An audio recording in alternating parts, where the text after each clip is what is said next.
ሰላም ጤና ይስጥልኝ። የተወደዳችሁ የናይል አካዳሚ ቤተሰቦች እንዴት ናችሁ? በያላችሁበት የዓለም ዳርቻ ሁሉ ሰላማችሁ ይብዛልኝ። ይህ ናይል አካዳሚ ቁጥር 2 እንግሊዘኛ ቻናላችን ነው። የዚህ ቻናል አዲስ የሆናችሁ ሰብስክራይብ እያደረጋችሁ ለፉ። ነባር ቤተሰቦቻችን ደግሞ የዘውትር ድጋፋችሁ ሼር እና ላይክ እያደረጋችሁ ለሌሎች እንዲዳረስ አድርጉልኝ። በውስጥ መስመር መማር ለምትፈልጉ ደግሞ እዚህ ጋር በማስቀምጥላችሁ ስልክ በቀጥታ መደወል፣ በኢሞ፣ በዋትስአፕ፣ በቴሌግራም የምታገኙ ነው የሚሆነው።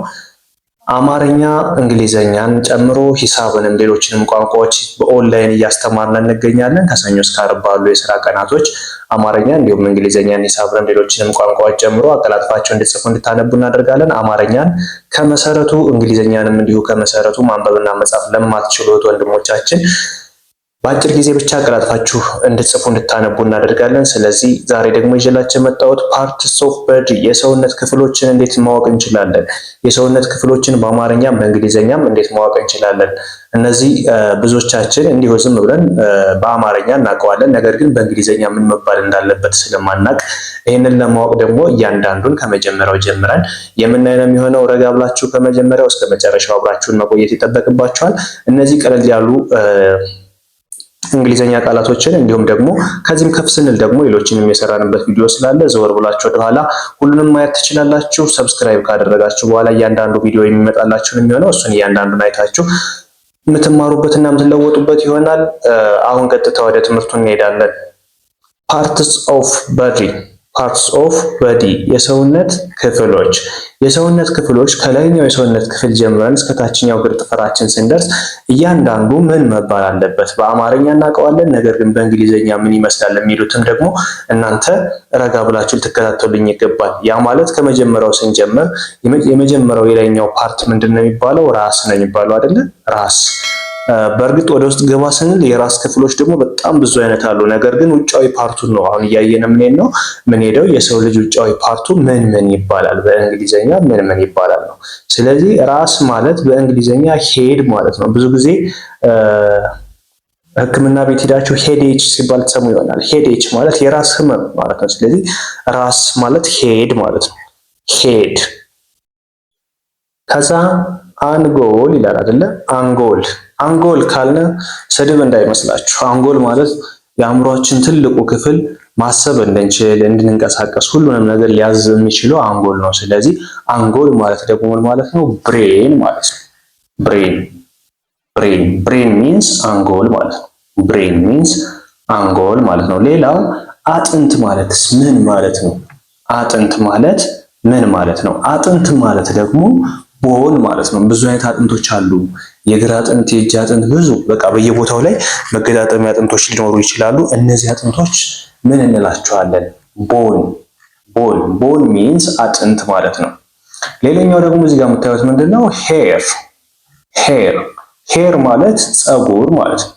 ሄር ማለት ፀጉር ማለት ነው። ምናልባት ይህ እኮ ቀላል ነገር ነው ብላችሁ እንትን የምትሉ ልጆች ልትኖሩ ትችላላችሁ። ነገር ግን ይህንን ትምህርት ማየት ያለብን በእኛ ልክ ብቻ ሳይሆን ከኛ በታች ማንበብና መጻፍ የተቸገሩ ነገር ግን ይህንን ማንበብ የማይችሉ ልጆች እንዲያነቡ ከቀላሉ ተነስተው ወደ ከፍተኛው ዝግ እያሉ ከፍ እያሉ እንዲያውቁ ታስቦ የተሰራ ቪዲዮ ስለሆነ ማንኛውም ሰው እኔ እችላለሁና ብላችሁ ሌላ ትችት ማቅረብ ሳይሆን ብትችሉም እንኳን ለሌሎች የማይችሉ ልጆችም ስላሉ ማንበብ መጻፍ የተቸገሩት ወንድሞቻችን ስላሉ ከተቻለ ሸር እያደረጋችሁ አዳርሱልኝ። ካልቻላችሁ ደግሞ አይታችሁ እልፍ ማለት በቂ ነገር ነውና ስለዚህ ይህንን ቪዲዮ ደግሞ ለሌሎችም ሸር ማድረጋችሁን አትርሱ። እዚህ ጋር ደግሞ ምንድነው የሚለው? ሚት ማለት ስጋ ማለት ነው። MEAT ካለ ሚት ማለታችን ነው። ይሄ ምን ማለት ነው? ስጋ ማለታችን። በሰውነታችን ክፍል ውስጥ በማንኛውም የሰውነታችን ክፍል ውስጥ ስጋ አለ። ይሄ ምን ተብሎ ይጠራል? ሚት ተብሎ ይጠራል ማለት ነው። ሚት ኔክስት ፌስ ይላል አይደለ? ፌስ ማለት ፊት ማለት ነው። ፊት ለፊት ላይ ያለው ፌስ ብለን እንጠራዋለን። ፌስ ማለት FACE ኤስ እንዳታረጓት CE ነው የምትሆነው። ስለዚህ ፌስ ብለን እናነባለን ወይም እንጠራለን። ፌስ ሚንስ ፊት። ከዛ ደም ደግሞ ዋነኛውም የሰውነታችን ክፍል ላይ ምንም አይነት ቁራጭ የሆነ ነገር ቢፈጠርበት ወይም የሞጋት ይሁን በመርፌ ብትወጋው ደም ይወጣዋል አይደለ? ስለዚህ ያ በየሰውነታችን ክፍል የሚሰራጨው የሚንቀሳቀሰው የደም ዝውውር ምን ተብሎ ይጠራል? ደም ተብሎ ይጠራል። ደም። ደም ማለት ብለድ ማለት ነው። ብለድ ብለድ እንግሊሽ ብለድ ተብሎ ይጠራል። ብለድ። as the next forehead ፎርሄድ ማለት ፎር ካለ ፊት ለፊት ማለት ነው። ፎርሄድ ማለት ፊት ለፊት ፎርሄድ ፊት ለፊት ማለት ግንባር ማለት ነው። የሰው ልጅ የመጀመሪያ ፓርቱ ምን ነው ጋር ነው? ግንባሩ ጋር አይደል? ፊት ለፊት ሲመጣ መቼም የምታዩት መጀመሪያ የሚደርሳችሁ የዛ ሰው ፊት ለፊቱ ግንባሩ ነው። ስለዚህ ፎርሄድ ማለት ፊት ለፊት ወይም ግንባር ማለት ነው። ግንባር።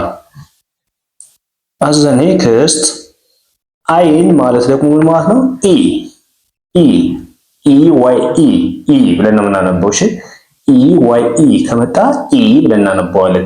ኢ ማለት ደግሞ አይን ማለት ነው፣ ወይም አይ ልንለው እንችላለን።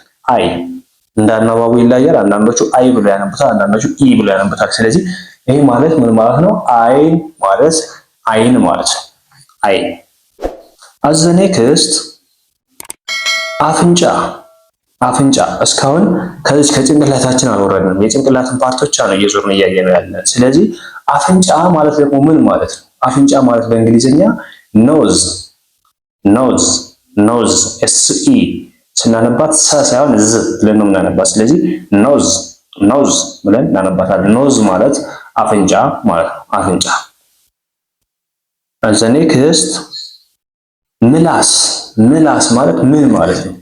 ምላስ ለመናገር የሚያገለግለን ውስጥ ላይ በላንቃም በድድም ከሌሎችም ጋር በመነካካት ዋናው የመናገር መሰረት የሆነው ማነው? ምላስ ነው። ስለዚህ ምላስ ማለት ደግሞ ማለት ነው ታንግ ታንግ ታንግ ታንግ።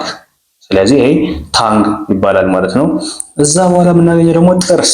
ጥርስ ደግሞ መብያዋ መቀጥቀጫዋ ነች አለች አይደል? ካለሷ መንቀሳቀስ አትችሉም መቼም በድዳ አይበላም። ይቺ ደግሞ ምን ተብላ ትጠራለች? ቲዝ ቲዝ ቲዝ ጥርስ ማለት ነው። ቲዝ ማለት ጥርስ ማለት ነው። ጉንጭ ጉንጭ አንዳንዱ ወፈር ያለ ጉንጭ አለ፣ አንዳንዱ ደግሞ ከሳ ያለ ጉንጭ አለ። እሱ ደግሞ ምን ብለን እንጠራዋለን? ቼክ ቼክ ቺክ ቺክ ካለ ጉንጭ ማለታችን ነው። ቺክ። እዚች ጋር ያለፍኳት አለች ሊፕ ሊፕ። ይችን እንኳን ማያውቃት አይኖርም። ሊፕ ብትሉት ማንኛውም አይደለም ትልልቆች ህጻናት ራሱ ያውቃሉ። ሊፕ ካላችኋቸው ጎበዝ ናቸው እዚች ጋር። እና ሊፕ ማለት ምን ማለት ነው? ከንፈር ማለት ነው። ከንፈር። ሊፕ ካልነ ከንፈር ማለታችን ነው። ቺክ ካልነ ደግሞ ጉንጭ ማለታችን ነው። ጉንጭ። as the next ኔክ ኔክ ኔክ ሚንስ አንገት ማለት ነው። አንዳንዱ ረጅም አንገት ያለ፣ አንዳንዱ ደግሞ እዛው አጭር አንገት አለ። ይሄ ምን ይባላል? ኔክ ኔክ ኔክ ማለት አንገት፣ የራሳችን ዋናው ተሸካሚ ፓርት፣ የቅንጭላታችን ተሸካሚ ማን ተብሎ ይጠራል? አንገት። ኢን እንግሊሽ ኔክ ኔክ። ቤተሰብ ዛሬ የላይኛውን የሰውነት ክፍል እንዲሁም ከጭንቅላት ላይ ያሉትን ብቻ ነው አሁን በብዛት እስከ አንገት ድረስ ያሉትን አይተናል። ከዚህ በተጨማሪ ደግሞ ሌሎችንም እንዲሰራላችሁ የምትፈልጉ ካላችሁ ሁሉንም የሰውነት ፓርታችን መስራት ስለምንችል ኮሜንት ላይ አስቀምጡልኝ።